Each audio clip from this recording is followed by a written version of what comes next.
What's up, everybody? Welcome back to the Jake Take. Just a quick episode today. Remember to like, subscribe, and comment. Leave me some comments so I can go over some stuff in my videos and continue to just engage with the audience that does watch. So just remember to like and subscribe to this video. It helps out a lot. So thank you. Today I'm going to be going over a few things, including PGA 2K25 and the release date and some of the different comments that I've already seen about the game. I'm super excited about this game. I could potentially end up streaming this game one day. Just would need to get really the setup to do that, but extremely excited about this. And I'm also going to dive into the Lakers and Nuggets game from last night.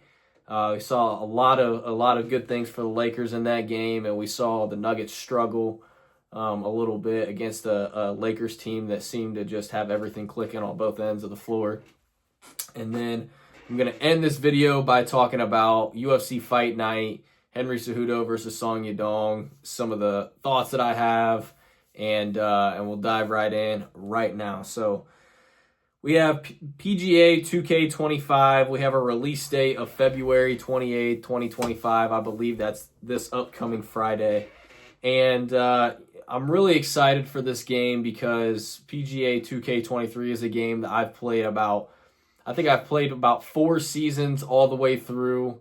And it's just a game that's really, really fun if you enjoy golf. And there's some things that I've seen that they're going to be tweaking in this new game.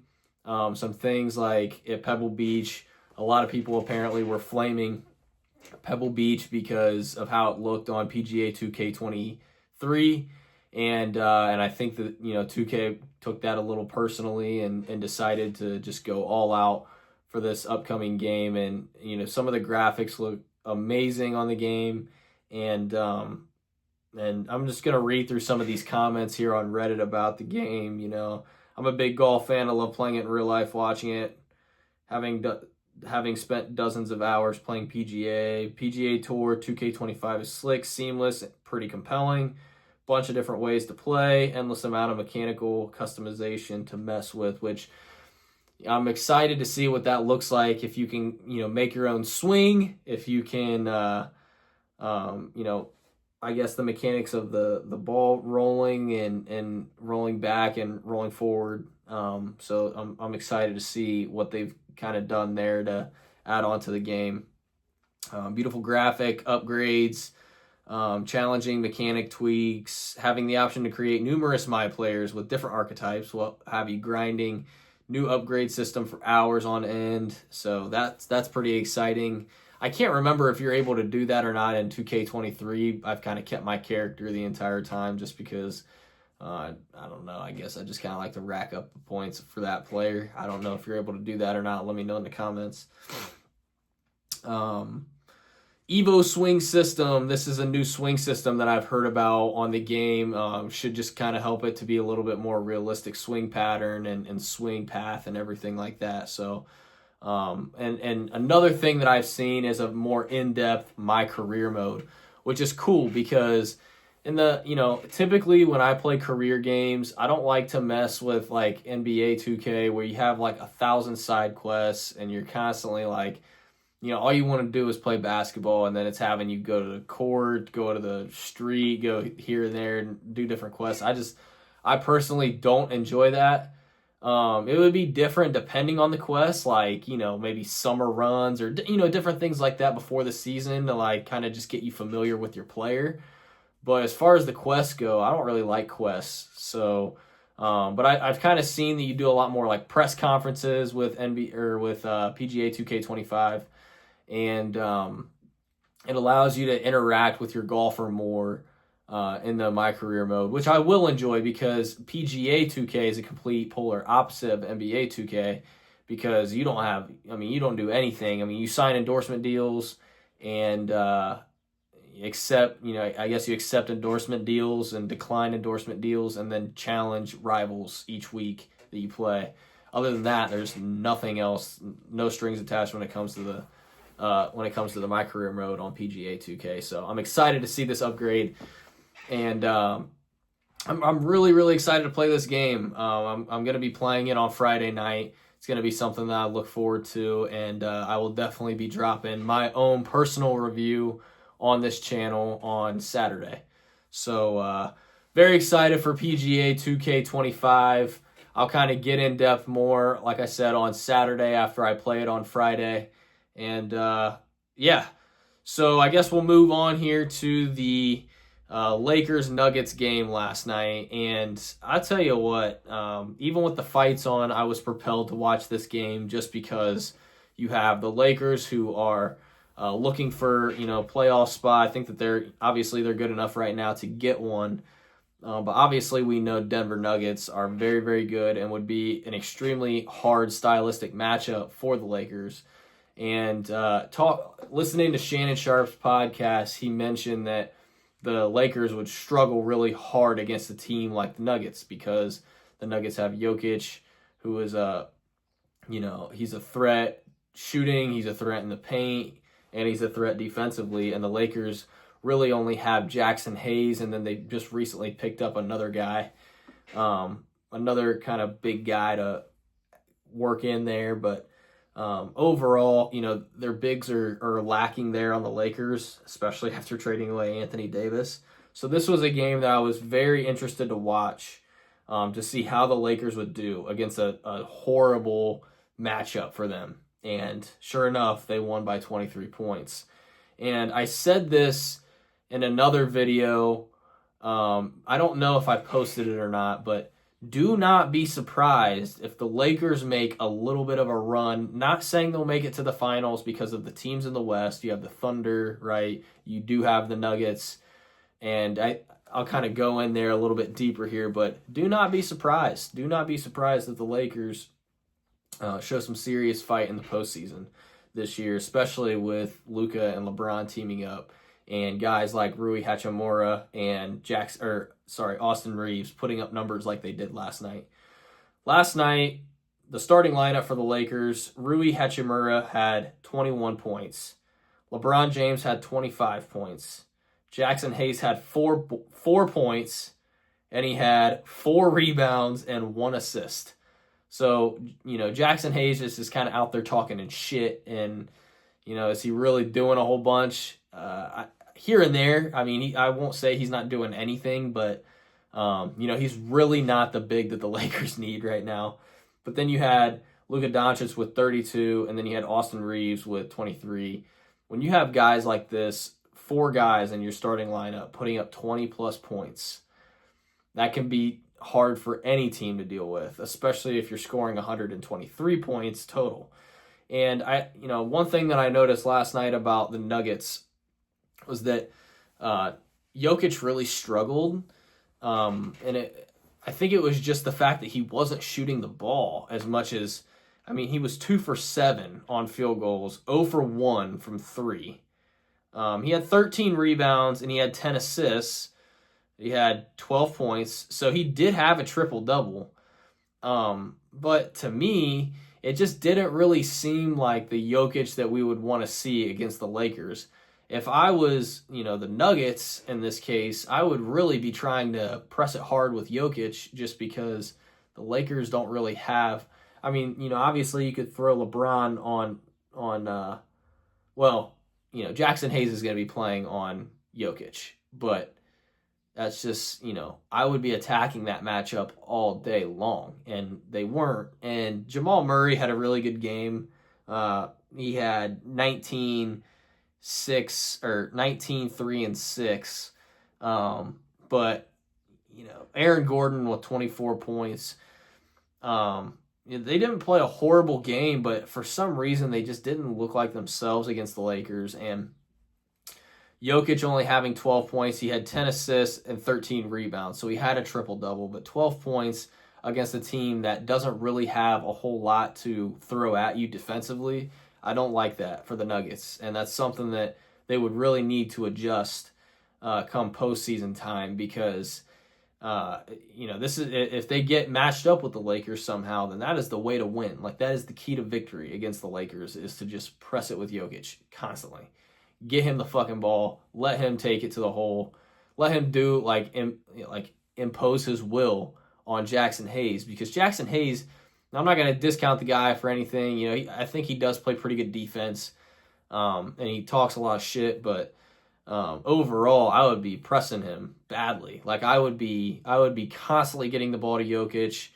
I think that also the Lakers defensively, they played really, really good too. I mean, you only let the Nuggets score 100 points. 100 points is still, pretty good scoring, I guess. But the Lakers just played a really good game. I wanted to touch on this because this is a team that the Lakers are kind of a dark horse right now in the West. And as weird as that sounds, I really think that this is a team that anybody in their right mind would be watching out for when Luka Doncic and LeBron are both playing like they did last night. And then you have guys like Rui Hachimura and Austin Reeves putting up 20-plus points. It kind of discounts the need for a big. The defense last night for the Denver Nuggets was pretty much non-existent.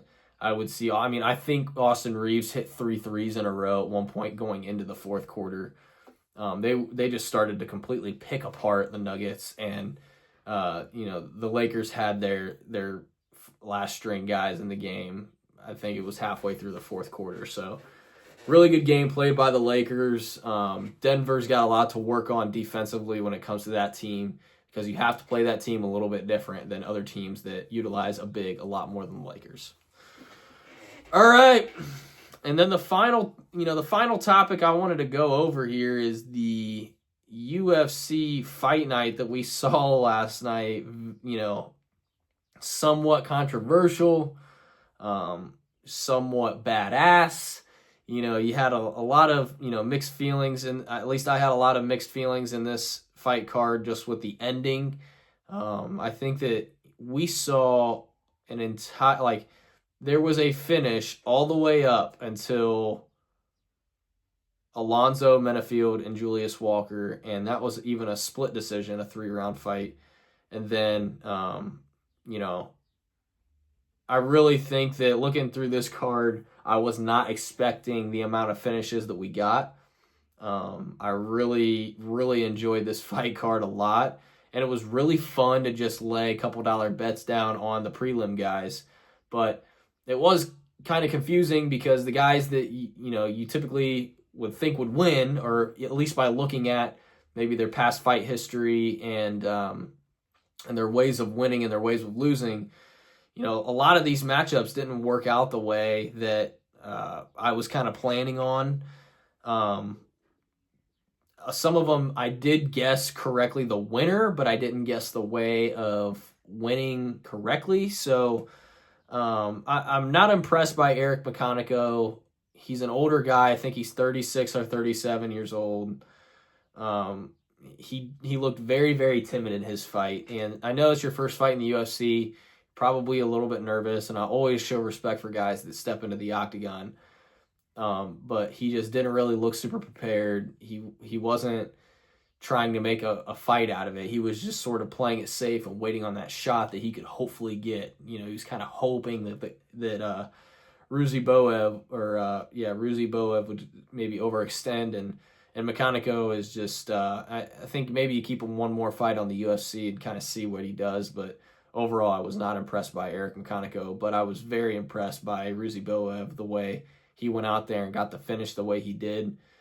If you noticed my ex last night, my ex page I was tweeting the entire night during the UFC card, and Ruzi Boev showing a lot of heart, and he's 35-9-2. He's got a lot of fights. I think you can give this guy a potential top 10 matchup after what he did to Eric McConaughey. Obviously Eric McConaughey's first fight in the UFC, but Ruzi Boev, we're saying that this guy is pretty legit, so I would give him a good top 10 matchup.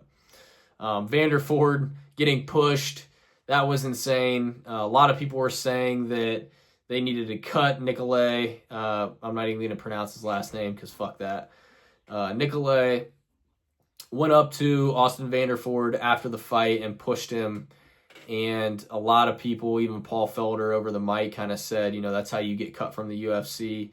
And then watching Dana's press conference, Dana kind of showed that he's not really too worried about it. I think that there's been worse instances of the past of fighters getting punched after the fight, and that's worse. I still highly disagree with the way you handle things like that, because if you're just going to get your ass beat the way that he did and then go up and push the guy afterwards like you're going to do something about it, you're not. You just got your ass beat. So don't push him because he just won the fight like easily over you, and you're just mad because you got your fucking ass beat. I hate seeing that stuff. And if I'm Dana White, which I'm obviously not, I'm cutting that dude, because I'm not putting up with any BS like that. Like, that is just, it's outrageous for anybody to be acting like that on such a big stage. And look, I know it's the UFC, and I know these guys are fighters, but like, this guy's kind of a nobody. Nobody knows who he is, and I'm pretty sure it was his first fight in the UFC. And if that's your first fight in the UFC and you get a shot like that, and that's kind of how you treat it, in my opinion, you just need to get the fuck out and just not even be involved, because you got your ass beat, you're 12-6, you're a nobody, and that was your first fight in the UFC, and that's how you reacted after a loss. Get this guy out of here. We don't want to watch him anymore. He got mauled by Austin Vanderford. And Vanderford was even going with the weight cut that this Nicolay guy was kind of he was going back and forth on what weight he wanted to fight at. And Vanderford made weight, beat his ass. Huge respect. We need to cut this Nicolay dude from the UFC because he sucks. Ricky Simón with one of the crazier knockouts that we've seen this year against Basharat. And I got to tell you, I bet on Basharat to win, and I immediately regretted it as soon as the fight started. I saw Ricky Simón putting the pace on him, and Basharat, had a bad weight cut. Maybe that's the way he looks every time on weight cuts, but I mean, it was like a noticeably bad weight cut that this guy had on. He was standing on a scale, and his head looked bigger than his entire body. It was insane. So, not super surprised that Ricky Simón, the hometown guy, got the job done. There was another hometown guy in Feely that I bet on as well. He did not get the job done.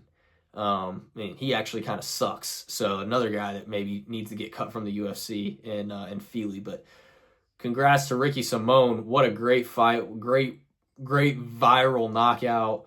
You're going to see him get a pretty good matchup next fight. That was awesome, man. So congratulations to Ricky Simón with the crazy viral knockout that everybody's going awesome for. So Abdul Malik versus Nick Klein. Nick Klein came out in this one. He was ready to go. I think he took the fight on short notice, and the guy that was originally scheduled to fight Abdul Malik was scared and pulled out. And Nick Klein came in here, and while he didn't get the job done, I think that this guy is not that bad. He just kind of wanted to wrestle and get him against the cage. It wasn't really working. And Abdul Malik was just a bigger guy overall, and got the knockout, just the ground and pound. It was awesome. So that was a great fight. I'm excited to continue to see this Abdul Malik guy continue to improve and get better at middleweight. The middleweight division is just so stacked right now.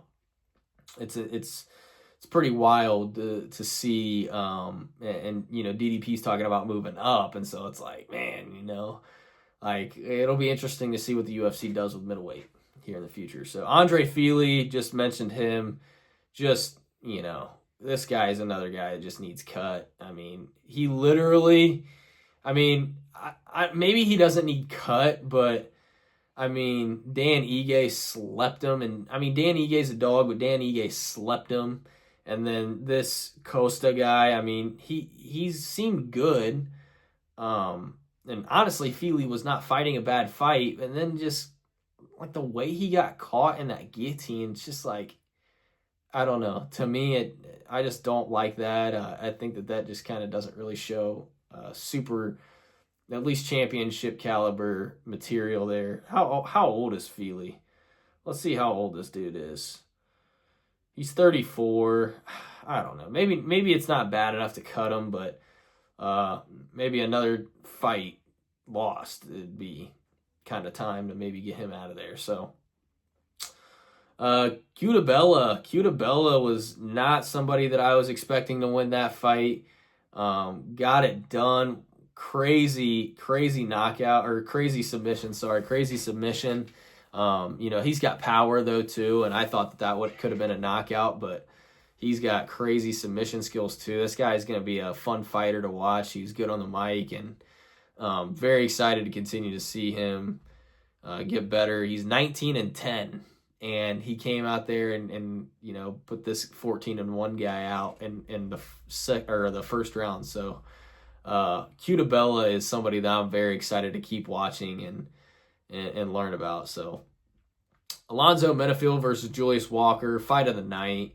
For a reason, I think that they were both kind of gassed out after the first round and just kind of kept fighting in there for 3. But Alonzo Menifield was just hitting them more with punches in the pocket, and Julius Walker was just getting caught on those. He was fighting a good fight and did land a lot of good punches, but how old is this guy too? He's 20. Julius Walker's 25 years old, light heavyweight. I think he's just going to keep getting better, and obviously he's no prodigy like John Jones was, but he definitely fought a good fight against a guy who just lost to Carlos Ulberg. Carlos Ulberg is a good fighter, we obviously know, and he beat Johnny Walker, it looks like. Or Johnny Walker, that's Julius Walker. I'm fucking stupid. He beat Jimmy Crute. Is this David Jacoby? Dustin Jacoby beat him. So Alonzo Menifield is not bad, but he doesn't really have a whole lot of all-around skill, I don't think. He didn't get taken down. I think that was another thing that Julius Walker kept going for that takedown. It just was not working. So I don't like it when guys do that. I guess it makes sense to do that, but if you're not getting a takedown like that, if I'm your coach, I'm like screaming at you, just quit with the takedown. It's obviously not going to work, and it's just going to make you look worse. Like, it just doesn't make you look good if you keep trying to take a guy down and he's not going to go down. It just doesn't look good. Gene Silva, guys, we know Gene Silva is just an animal right now. And I would love to see him against a guy like Bryce Mitchell. I think that it's not really a good matchup. I think Gene Silva would probably beat Bryce Mitchell in first or second round. But let's see it, I guess. I don't love it, but whatever. There's a lot of good featherweight fighters right now, so there's definitely other matchups that you could give him that would be a better fight than Bryce Mitchell. I'm not a huge fan of the way Bryce Mitchell fights. It is what it is. I'm not saying he's a bad fighter. I'm not like a huge fan of him. But whatever. If they talk, it'll be a good matchup. People will want to see it. So if they hype the fight up, it'll be worth it. But Rob Font versus Matsumoto was kind of a controversial fight. Good on Rob Font for getting the victory, though. I think that, we've seen Rob Font fight some of the better guys in the UFC. So he's fought a lot of really good bantamweights. And, who knows what's really next for him? I don't know. But, maybe you could give him a top 10 guy. At this point, he's getting a little bit older, but he's still hanging in there in these fights and getting the win. So Anthony Hernandez versus Brendan Allen. Let's give Anthony Hernandez a good top 10 fighter here, maybe of a 6 or 7 even. I don't think Brendan Allen is ranked, but Anthony Hernandez has the second longest winning streak in middleweight division behind DDP. So, this guy, he's definitely a problem at middleweight. And, Brendan Allen is such a good fighter, but he just has very, very, very low fight IQ, it seems like. He just puts himself in just horrible positions. Not, he's a good fighter. He's got a lot to learn. I think he has a high ceiling, but he just puts himself in bad positions all the time, just trying to, go out there and get the finish. But, good on Anthony Hernandez, good win. I think that, you give Anthony Hernandez a top 10 guy next, and then, kind of see what he does there. And I think he could get the job done there too. He puts the pressure on you. Fluffy puts the pressure on you, and he gets the job done. Finally, the Cejudo versus Song Yadong fight. Song Yadong was winning on the scorecards. He had more total strikes. He had more significant strikes. He had more to the head.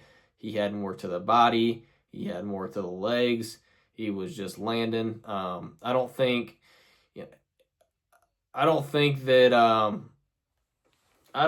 that fight should have been stopped the way that it was. We just saw a couple weeks ago Sean Strickland get his nose broken in a fight and put it back in place during the fight and continue to fight. And we've seen guys. Bisping was on the mic last night and he lost an eye in a fight. And look, if you want to end it, that's on you, and that's a personal decision. I just think that there's been way worse. And I think that Henry Cejudo kind of knows he's on his way out, right? If he was prime, like working his way up still, like needed to fight for that legacy, I think he would have continued. But I think that played a part last night. He definitely got the shit poked out of his eye.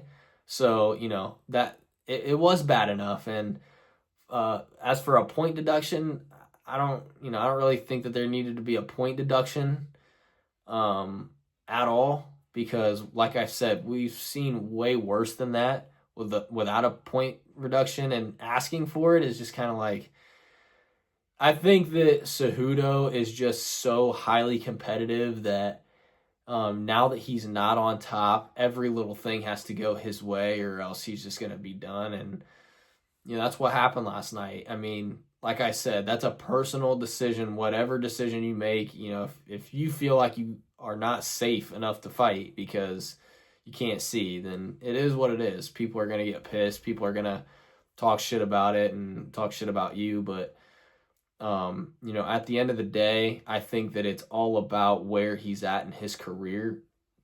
And I think that he knows he's on the verge of being done. And in my opinion, he should retire because he's 38.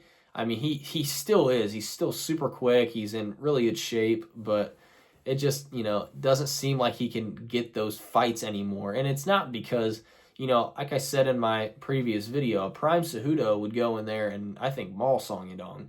I really do. And Cejudo, I don't really recall him shooting for many takedowns last night, which he could have done, and he didn't do that. So I just think that age is becoming a factor for him. I love his pound for pound podcast. I love listening to him and Kamaru Usman talk fights, and I didn't like what I saw last night out of him, the way that it ended. I like what I saw at the beginning. He was still super fast, throwing a lot of feints. Excuse me. Throwing a lot of feints and maybe, kind of faking the takedown a little bit, but overall good on Song Yadong. What's next for him? I don't know. It kind of sounds like Dana White made it sound like Merab versus Sean O'Malley is the rematch in the works. Whatever, I guess. Let's see it. I don't think that Sean is really ready for that yet. I never thought I'd say that.